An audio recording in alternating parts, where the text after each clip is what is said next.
Hey, what's going on, everybody? Well, we finally got some warmer weather here. It's the middle of May and it's about 85 degrees, supposed to be up into the 80s the coming week.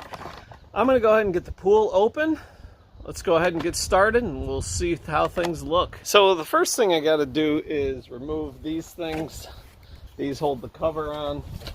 So I'm gonna go around and pop all these off. And then I'm going to try and take the cover off with I drained most of the water off. I just siphoned most of the water off the top of it, but you can see there's some leaves and other gunk. So I'm going to try and pull it off without any of that falling into the pool.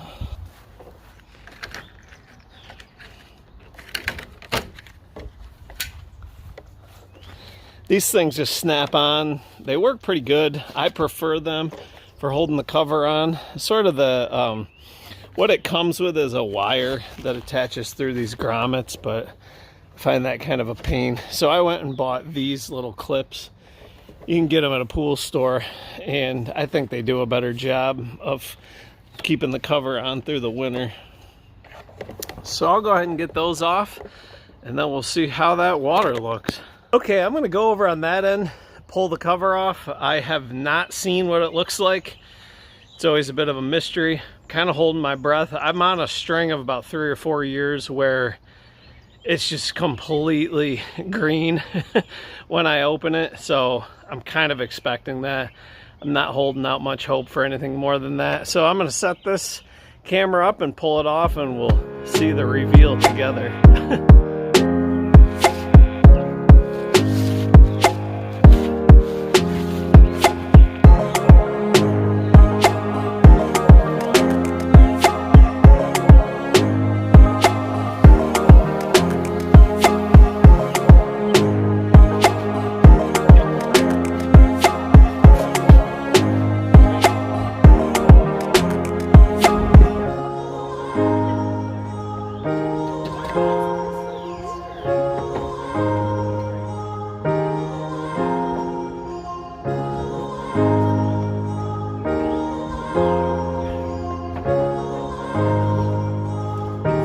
Well, there you go. You saw the reveal.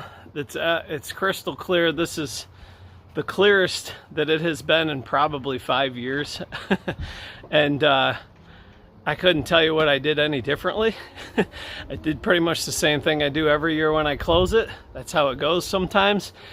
The only thing that I can think is that right from the get-go, it was a cold fall, a very cold winter. So that's the only thing I could think. The water froze sooner, maybe. Sometimes we get a lot of like a stretch of really hot days late fall here after I close the pool, which maybe causes algae buildup. But this is actually clearer than it was most of the season last year too. So anyway, that's good news. Now the next thing I got to do is just get the pump and the filter out. I'll drag that out, hook that up. This pool, I think, I was trying to do the math, is about 14 years old maybe. And the aligner's original, the pump is original, the filter's original. I've replaced a few hoses, which I've done videos on. So that's another thing that I always kind of hold my breath with, whether or not the pump is going to fire over. I did have a bit of an issue on that side. You can't see it. I did just take a few minutes to fix it, but it looks like something fell on the side rail of the pool over the winter. It was bent. This rail right here, in fact, this was separated away from the pool quite a bit, and then you probably won't be able to see it, but there's a big dent right here. This is bulging out here, and then so is this. Like something fell on it hard enough that it actually popped this thing out. So I did just take that cap off, knock it back in. About 2 weeks ago, my neighbor had her roof done here, and this is less than 10 feet away. So I am assuming maybe that something was thrown off of the roof and landed hard here, but it was bad enough to bend it. Now, I mean, it's not like the pool is showing some significant wear and tear. You can see this. Some other spots is where it's, some other places where it's bent. But let me get the pump and the filter out, and I'll show you how I'm going to set that up, and then we'll plug it in. We'll see if it's ready to go. There's the pump right there. The sand, this is a sand filter. The ball where the sand is, this stays out here through the winter. I just usually disconnect the top. That top goes onto the filter there. I usually disconnect all that and take it into the garage for the winter. So now I'll just show you how it hooks up.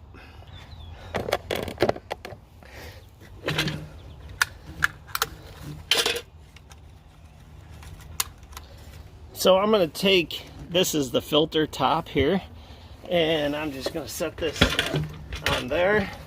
There's a collar right here that goes tightened. I'll tighten that up in just a minute. And then the pump, I just set here. Now the pump used to, and on a new one it would too, have a base on the bottom of it. Let me see if you can see it here. Yeah, in fact, you see half of my base is rusted off, and that actually normally screws into this plastic base down there, but mine does not. So I'm just gonna set it here.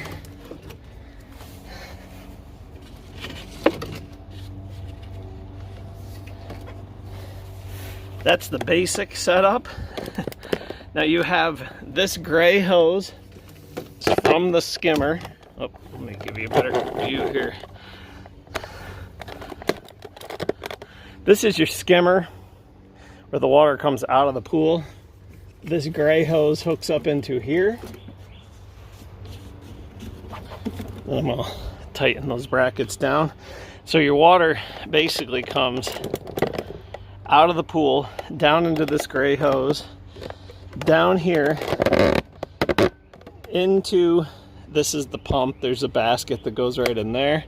From the pump it goes back up into the filter, filters it through, and then this black hose on the filter will go back over to here, and this is where the water gets spit back out of your pool. So that's the basic setup as far as what goes where. So this black hose is from the filter back to the return.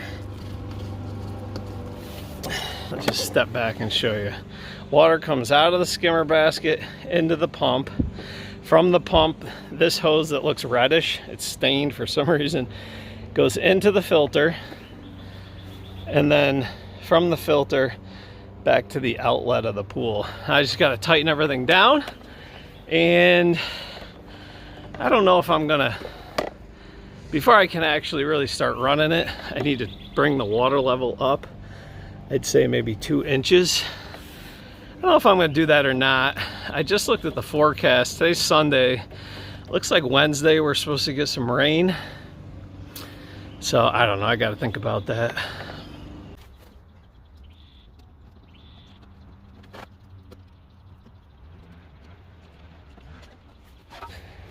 This basket goes in the pump, and then there's the lid that goes on it.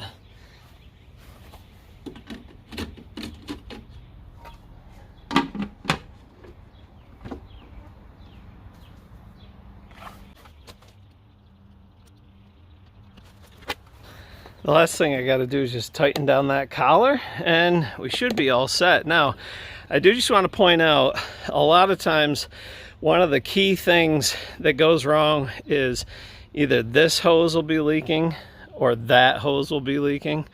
So when you reconnect it, if you've got a leak somewhere, check those hoses, because these plastic hoses will sometimes spring little pinhole leaks in them. I've replaced both of these hoses probably 3 or 4 times. So that is not an uncommon thing, and I've actually done a video on that to check out if you do find that's what's going on. Okay, I got everything all hooked up, and I did decide to get the water started in there. I got the hose going, and now the moment of truth. I got the pump plugged in, and so now I'm gonna just fire it up, see if it works. It's kind of mixed emotions the last year or two when I go to start the pump, because first of all, you know, we've had this pool since the kids were little, so part of me hopes that the pump doesn't work because I've told the kids that once the pump goes or the liner goes, at this point I'm not replacing it. My daughter is a sophomore in college, my boys are in high school. It doesn't get used nearly as much as it used to, especially because it's not a very big pool. So but then again, at the same time, like I said, I think this might be the 14th summer that we've had it, you know, so they were 6, 4, and 3 when we had it, or whatever, you know. We'll see. Let's test it. Here we go. I got it plugged in. There's a little bit of water in there, just enough to see if it will work. So you can see it's pretty rusted out. I usually do WD-40 it every winter right before I put it away, right down in there. So here we go. Ready? All right. Let's fire it over, at least for now. We got the 1.5 horsepower pump working for another year. Now I am going to shut it off because there's not quite enough water in there to keep it from sucking air. So that's it. We're ready to go. We are ready for another swim season. I do have a playlist of pool maintenance. I started doing it because when I started my YouTube channel 5 or 6 years ago, one of the things that I did a lot of was I had a hard time finding information about pools, above ground pools especially. So I know it doesn't really fit with our fishing videos and so on, but a lot of people click on them. I think they have hopefully been helpful for people that have an in-ground pool. So anyway, I'll put that playlist up there. It's really not that hard to open your pool. If you want to try it, maybe you got one last summer and you're wondering, can you do it? You can. It's not difficult at all. I just sort of walked you through it there. So I'll link my pool maintenance playlist there. If you're not a subscriber, you can subscribe right there. Thanks for watching, everybody. We'll see you next time.